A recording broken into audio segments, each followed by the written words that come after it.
Today, let's explore commuting to work in the U.S. When we talk about getting to work, for most Americans that means driving. The vast majority of people drive to and from work. This accounts for 80% of all commuters. Of the remaining 20% of commuters, about half or 10.4% carpooled with at least one other person. Another 4.2% of commuters take public transportation, and nearly 3% walk to work.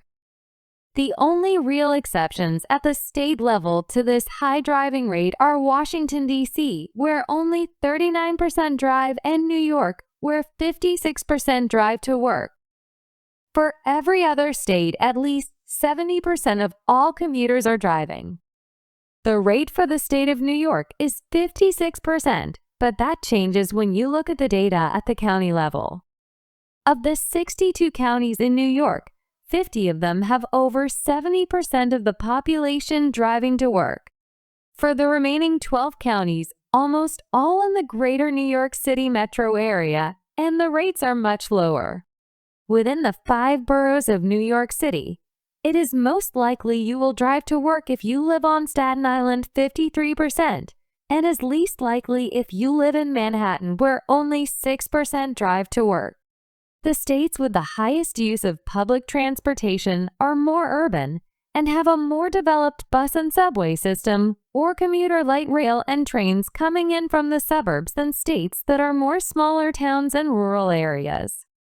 The highest rates of public transportation are Washington, D.C. at a little over 30%, New York at a little under 30%, and New Jersey at about 11%. Public transportation includes bus, subway/elevated rail, long distance or commuter train, light rail or trolley, and a ferry boat. Again, if we look at smaller areas, like counties in New York City, there is a lot of variety. For example, public transportation is the dominant way to get to work in the Bronx at 54%, whereas on Staten Island, only 24% use it. It's easy to run data reports about vehicle ownership, language spoken, home ownership, educational attainment, income, family structure, households, and hundreds of other variables with Geolytics demographic data products like our American Community Survey or our estimates and projections. Next time on Let's Explore Data with Geolytics, we will look at internet access across the U.S.